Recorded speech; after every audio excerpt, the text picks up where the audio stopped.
مخلي إسرائيل لسه واقفة على رجلها لغاية دلوقتي؟ زي أي مستعمرة استيطانية، هي معتمدة على 5 أعمدة أساسية عشان تعيش. كل عمود فيهم زي ورقة الكوتشينة شايلة الهيكل كله. لو الأساسات دي بدأت تنهار، الهيكل كله هيختل توازنه ويقع. والنهاردة كل واحد من الأعمدة دي بقى تحت ضغط جبار.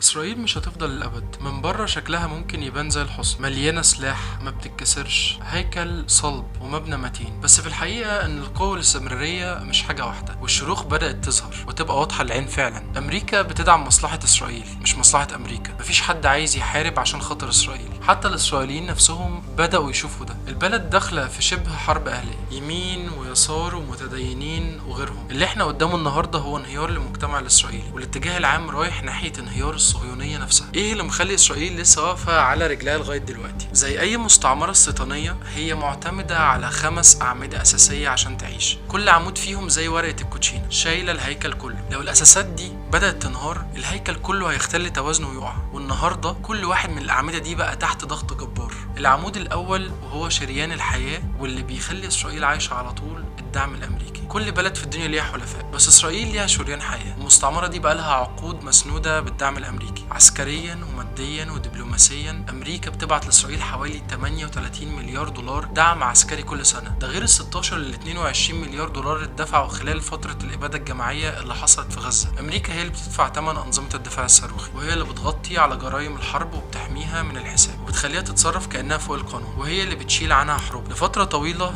كان كل التوقعات إن الدعم الأمريكي ده هيفضل للأبد. بس بعد ما بدأت الإبادة في غزة والأمريكيين بدأوا يشوفوا حكومتهم بتدعم إيه وضرايبهم بتدفع تمن إيه، الرأي العام بدأ يتحول. متظاهرين رافضين يفكوا خيامهم، وشخص ولع في نفسه وهو بيصرخ الحرية لفلسطين. لأول مرة في التاريخ أغلبية الأمريكيين بقوا متعاطفين مع الفلسطينيين أكتر من الإسرائيليين، وخصوصا الشباب. دول هم الناخبين النهاردة وصناع القرار بكرة، وصحفيين ومتبرعين بكرة. كل ما يقلبوا على إسرائيل النهاردة، كل ما إسرائيل بتخسر ضمان شريان الحياة بتاعها بكرة. وده بياخدنا لأهم صفقة شراء بتحصل دلوقتي، اللي هي التيك توك. تيك توك هو رقم 1، هو اللي باين حقيقة الإبادة اللي بتحصل في غزة. واللي حاصل إن الملياردير الأمريكي الصهيوني لاري أليسون، المؤسس لشركة أوراكل الداعم للجيش الإسرائيلي، استحوذ بالفعل من خلال شركته أوراكل في أواخر سنة 2025 على منصة تيك توك، اللي ابتدت بالفعل تحجب المحتوى الداعم لفلسطين وتشجع المحتوى الإسرائيلي. هل منصة تيك توك كانت الشاهد الوحيد على سيطرة اللوبي الصهيوني على صناع القرار في أمريكا؟ لا. وده بياخدنا لقصة تانية فضحت مدى تحرك صناع القرار في أمريكا بتأثير مباشر من الحكومة الإسرائيلية. قصة ملفات إبستين. أمريكيين أكتر بدأوا يصحوا ويفهموا قد إيه أمريكا محتلة فعلا، وقد إيه قبضة إسرائيل على الإعلام والسياسة في أمريكا وصل للأعماق. والصحوة دي بتكبر وبقت توصل لمراكز صنع القرار العليا. أول مسؤول كبير استقال من إدارة الرئيس ترامب بسبب موضوع حرب إيران، واللي كان مفيش أي مصلحة لأمريكا فيه، بالعكس هو كان مصلحة لإسرائيل بالكامل. المسؤول ده اسمه جو كنت، وهو من أكبر المسؤولين في المخابرات الأمريكية. جو كنت بيقول واضح إننا بدأنا الحرب دي بسبب ضغط إسرائيل، اللي هي فعليا بتدير سياستنا في الشرق الأوسط. إسرائيل هي اللي ورطتنا في الحرب، وما كانش فيه أي تهديد مباشر لأمريكا، خصوصا إن فلوسنا وسلاحنا بيستخدموا لقتل ناس بريئة، وخصوصا الستات والأطفال. مفيش حد عايز يحارب إسرائيل، دي نص القصة. بس النص التاني إن الحرب ماشية بشكل سيء جدا، وصعب حد يشوف إزاي أمريكا هتطلع منها كسبانة. لو الناس شافت إن إسرائيل هي مسؤولة عن جر أمريكا لحرب خسرانة، ده هيكون كارثة على اللوبي الإسرائيلي بكل المقاييس. وفي جزء من المجتمع الأمريكي إسرائيل بتخسره وتمنه غالي جدا، اليهود الأمريكيين. عدد الشباب اليهود اللي بيدعموا فلسطين بيكبر، ودي مشكلة ضخمة، لأن إسرائيل محتاجة يهود أمريكا عشان يروجوا لقضيتها جوه أمريكا. وبكده نبقى خلصنا العمود الأول، نخش في العمود الثاني، المستوطنين، التركيبة السكانية. اليهود الأمريكيين والمنظمات الصهيونية جزء لا يتجزأ من بنية المستعمرة دي، ومن خلال جمع التبرعات والدعاية. لما إسرائيل تخسر دعم الشباب دول، هي مش بس بتخسر حلفاء سياسيين، هي بتخسر ماسورة الدعم البشري اللي شايلة المشروع كله. لأن من غير تدفق مستمر للمستوطنين، المشروع بيبدأ يتفكك، وده بيحصل فعلا. الموضوع اسمه عليا، أو باللغة العبرية الارتقاء. الهجرة لإسرائيل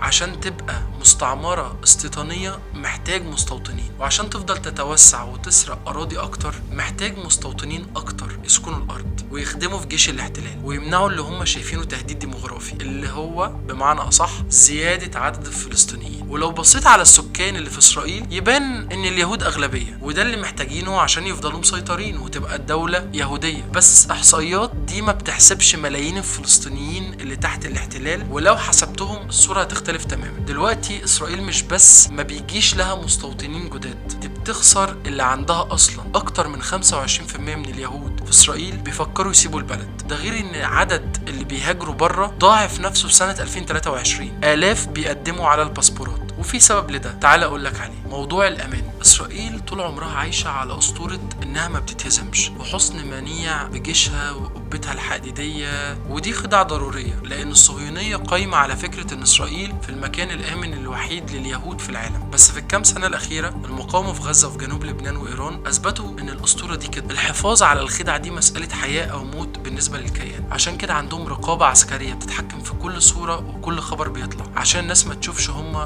ضربوا جامد قد إيه. بس المستوطنين اللي عايشين على الأرض شايفين كل حاجة. بعد حرب غزة حالات الهروب زادت 400% في شهر واحد، ده مقارنة بالسنة اللي قبلها. ايه العمود الثالث؟ العمود الثالث هو التفتت الاجتماعي، انهيار المجتمع من الداخل. الحقيقة ان التفكك ده بدأ قبل 7 اكتوبر بكتير، بقالهم سنين وجنرالات ومسؤولين مخابرات بيحذروا ان اكبر تهديد لاسرائيل مش من بره، ده من جوه، من الانهيار البطيء للحاجات اللي المشروع معتمد عليها اكتر حاجة: المجتمع الاسرائيلي. الترابط الاجتماعي هو اساس اي دولة مستقرة، بس في اسرائيل الانقسام وصل لدرجة شبه ممكن تكون حرب اهلية. مفيش ارضية مشتركة بين اليهود لتعريف يعني ايه دولة يهودية. عشان نفهم ده لازم نشوف المجموعات اللي بتكون المجتمع ده. اول مجموعة منهم هي العلمانيين الهيلوني، دول 40 ل 50% من السكان، هم اللي مسيطرين على قطاع التكنولوجيا الهايتك وعمود الاقتصاد والجيش. شايفين اسرائيل ديمقراطية ليبرالية بقيم غربية، شعارهم مفيش ديمقراطية يبقى مفيش هايتك. هم دول الفئة اللي شايلين الضرايب اللي المجموعات التانية ما بتدفعش.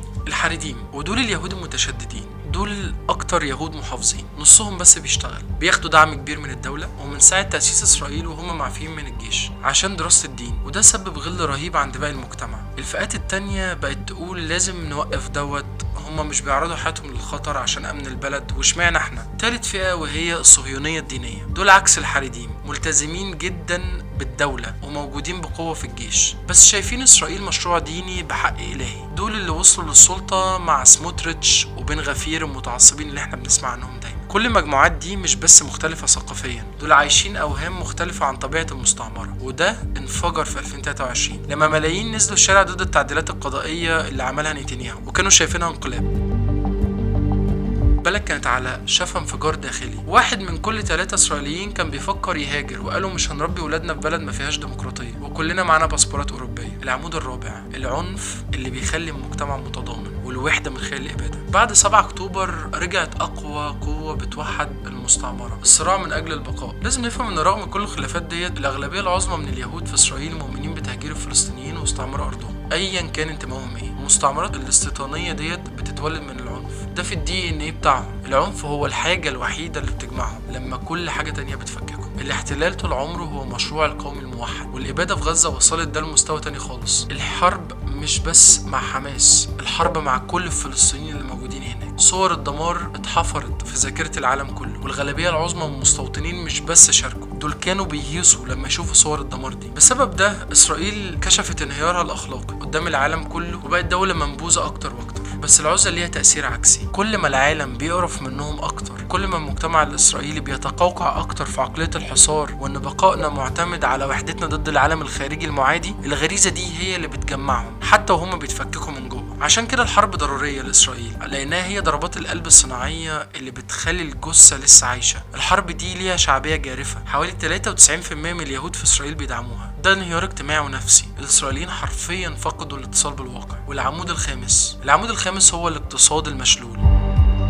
كل ده بس مش وحش لروح الدولة، ده كمان حمل تقيل على البيزنس. الاقتصاد كان بايظ قبل غزة وبعدها بقى كارثة، في عشرات الالاف من الشركات افلست، السياحة وقفت، التصنيف الائتماني نزل، الاستثمارات الاجنبية بتتسحب، والاقتصاد شايله العلمانيين وبتوع الهايتك، وحتى دول هم اللي بيهاجروا دلوقتي خايفين على نفسهم من ضياع الديمقراطية المزعومة في اسرائيل. واحد من خبراء الاقتصاد سماها نهاية العالم. ده غير ان الاقتصاد اتضرب من بره كمان بالمقاطعه وسحب الاستثمارات وتعطيل التجاره. ميناء ايلات وقف تماما بسبب هجمات الحوثيين قبل كده، وممكن لو حرب ايران ما وقفتش بعد الهدنه اللي شغاله دلوقتي الميناء ده يتشل تاني لو الحوثيين قرروا يدخلوا الحرب ضد اسرائيل مع ايران. تكلفه الحرب واصله لمليارات، وواشنطن بتضخ ملايين كل يوم عشان العمليات العسكريه. في الاخر السؤال بيبقى هي الناس مش مصدقه ايه؟ الازمات الاقتصاديه بتحصل في كل حته زي اليونان او الارجنتين، بس محدش بيقول الدوله دي مش هتفضل موجوده. لكن في اسرائيل لو الافراد ما بقوش مؤمنين بوجود مستقبل الناس بتاخد فلوسها وتمشي، لان المنطق الرأسمالي بيقول مفيش مستقبل اذا مفيش استثمار، وده تنبؤ بيحقق نفسه بالفعل. اللي بيحصل دلوقتي في اسرائيل هو تفكك ذاتي، والمفارقه الساخره في الموضوع ان المستعمره دي مبنيه على قصص النجاه من الاباده، وشايفين ان الدمار دايما بيجي من بره. لكن التفكك اللي بنشوفه النهارده ذاتي، هم اللي بيدمروا مؤسساتهم وبيرعوا الفساد وبيزرعوا الفتنه مع بعض، بيعملوا حملات إبادة بتدمر إنسانيتهم وشرعيتهم في العالم، وبيعملوا كل ده باسم البقاء على الأرض. وفي نفس الوقت اللي بتلاقيهم ماسكين الباسبور التاني وبيهربوا من الوطن المزعوم بتاعهم واللي بيقولوا إن أساس بقائهم، ومستوطنين من جواهم عارفين إن المشروع ده مش هيدوم، وبدل ما يواجهوا الحقيقة ديت بيفرغوا القلق ده في حرب مستمرة، لأنها بتوحدهم وبتباركها القوى الخارجية وبتكسب فلوس منها. بس كل ما بيفرفروا وبيحاربوا أكتر